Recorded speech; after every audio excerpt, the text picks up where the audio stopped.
stand so far away. I feel the distance in between. Made in Abyss is a stunning production, and there's so many ways we can talk about it. The director was one of Madhouse's biggest names when the studio was in its prime working on the Monster TV series and Piano no Mori. The music is created by award-winning Australian composer Kevin Penkin, and the monsters are animated by Ko Yoshinari, famous for his insane level of detail and unique forms of movement. But for me, the most captivating part of Made in Abyss isn't in the foreground. Rather, it's in how it develops a believable world through an extraordinary level of artistic detail in the backgrounds. Hello and welcome to the Canipa Effect. This is an anime studio spotlight on the background studio Inspired.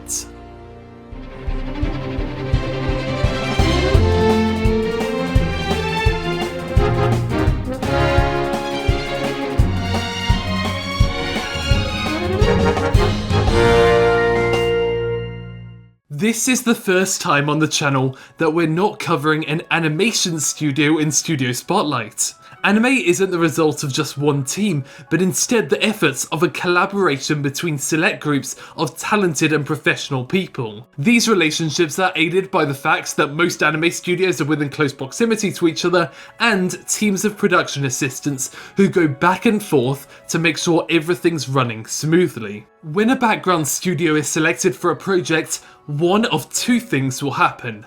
Either the studio will select a background director from amongst themselves, or the anime's core staff will already have someone in mind. For example, Nagi no Asukara and Hanasaku Iraha's background director Kazuki Higashiji is closer to PA works than he is with background studios, so he is able to be a freelancer.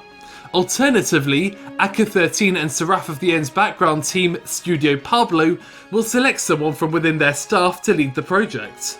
The series director will send requests for what sort of art settings they're looking for, and there will be a back and forth between the background staff and the anime staff on how this world should look, starting with the background director drawing blueprints for locations known as setega. In the case of Made in Abyss, much of this was simply based on the manga, but there was new dimensions of reality that this particular project could play into. 本物だ。ほら、滝が上に向かって流れてる。ありゃら。 Studio Inspired is one that has held its trump card back for a while, participating in a mix of TV and film projects with their art director Kunihiko Inaba. Although their work has been great, fans have found it easy to overlook their name. Although shows like Meganebu and Baby Steps have some great environments, the studio's founder has taken a backseat role on many projects. Until now. Please meet Osamu Masuyama.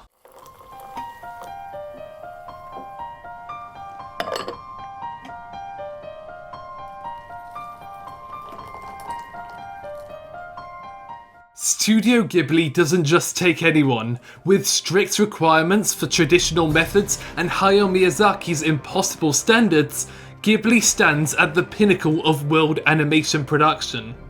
Or stood, rather. Miyazaki's confusion over whether he wanted to retire or keep making films put the studio at a standstill, which led to the staff leaving for new creative ventures. But that aside, Ghibli films are masterful, expensive, and important. And Osamu Masuyama, an enthusiastic oil painter, was hired to work on them after being inspired by Isao Takahata to enter the anime industry. Credited for Spirited Away, Ponyo, and Howl's Moving Castle, along with many of Miyazaki's short films exclusive to the Ghibli Museum, he managed to impress background director Nizo Yamamoto so much that he brought Masuyama along as his assistant art director for both Fantastic Children and The Girl Who Leapt Through Time.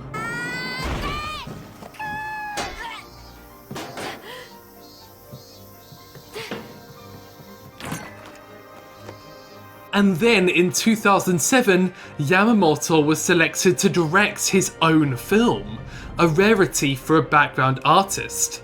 And with how demanding the job of directing is, he couldn't serve as background director for his own film, instead giving Osamu Masayama a job as background director. So to recap, Masayama got hired by one of the most prestigious anime studios at the age of 25, and then quickly became the assistant to one of the most prestigious background directors in the industry at the time.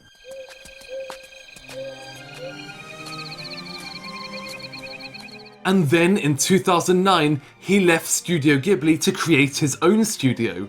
But this wasn't like many other background artists who created their own teams. For example, the famous Shichiro Kobayashi's studio, Kobayashi Production, gave him the opportunity to take more roles as background director for shows like Revolutionary Girl Utena, Berserk, and Detroit Middle City.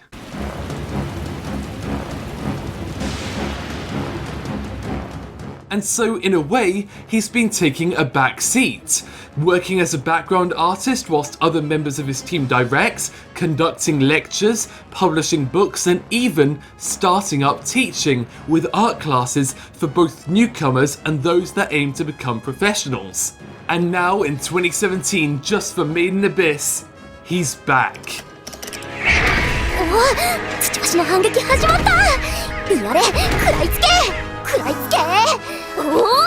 Why did the famous Osamu Masayama return to background directing specifically for Made in Abyss? God knows, but it's worth mentioning that his speciality is in forests and greenery. It's only reasonable to assume that despite him being able to pass up on so many other projects, when he saw the world of Made in Abyss, he stepped forward and finally said, "That is a world that I want to create." And honestly, who wouldn't? The world of the Abyss and the town that surrounds it is vibrant with nature. It's a place that constantly evokes new images and ideas that make you want to explore further into it. No wonder explorers constantly risk death and disability to go down there. It's a world of aesthetic possibilities that the world above can't possibly match. Masayama is someone who strives for realism above all else. Whilst other artists might want to go for expressionism or surrealism, in Made in Abyss, he wants the world to feel real, to be a blend of familiar locations in order to create something brand new entirely. He refers to background art as the most important role in presenting a world to an audience, as it can tell you about the sort of place the characters grew up in, the era it's either set in or based on, and come to conclusions about how they might live there. And with realism comes detail, and fans of Made in Abyss may be interested to learn that Inspired used to have a Flower of the Week feature on their website. Seriously, they did 71 editions of this, spotlighting a new flower each week. Even their article on moving studios just talked about the new flowers in the studio, and Made in Abyss is full of them. I wish I was some sort of flower expert so that I could identify them, but with each part of the world, there are different types of flowers that bloom there, creating real ecosystems. And in some cases, there are no flowers. For example, outside the orphanage, you can see that the grass has been worn down. You've probably seen what are known as desire paths in real life. Dirt pathways that have been developed over time from people choosing the quickest route. But kids are unpredictable, and you can see how the grass has been trampled all around the entrance to the orphanage. And it's details like this that bring it to life. Realism isn't just about it looking real, it's about it feeling real, and convincing the audience that it could be.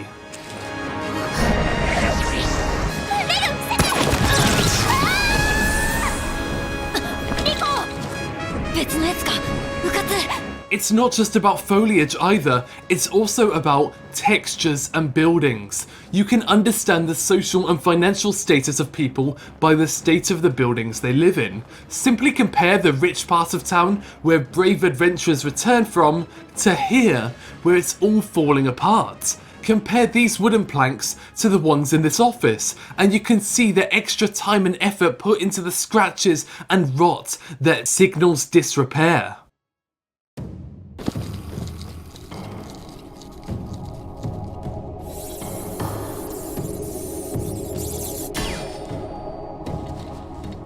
As they go further down into the abyss, each layer has its own aesthetic qualities.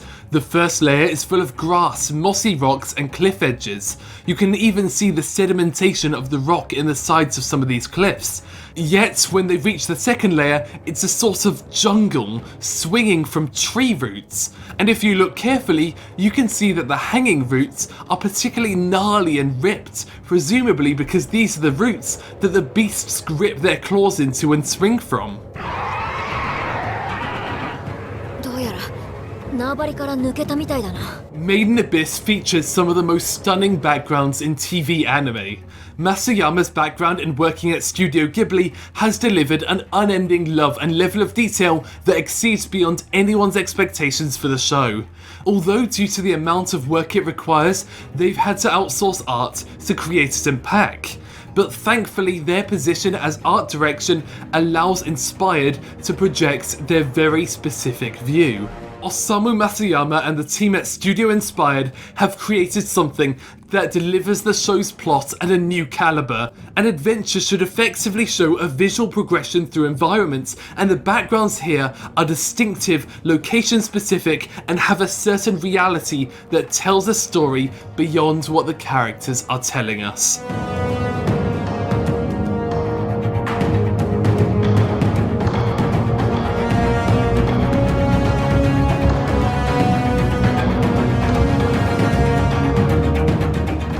Thanks for watching the Canipa Effect. This is the first time I'm covering a background studio, so I wanted to make sure it was one that was really interesting. If you're yet to watch Maiden Abyss, it's available on Anime Strike and High Dive depending on where you live, and I totally recommend you do. There's some weird moments, but overall it doesn't stop being a true story of adventure. Oh, and I've just been announced as a special guest for Crunchyroll Expo. If you see me around, say hi, and I'll be on a couple of panels and stuff throughout the weekends.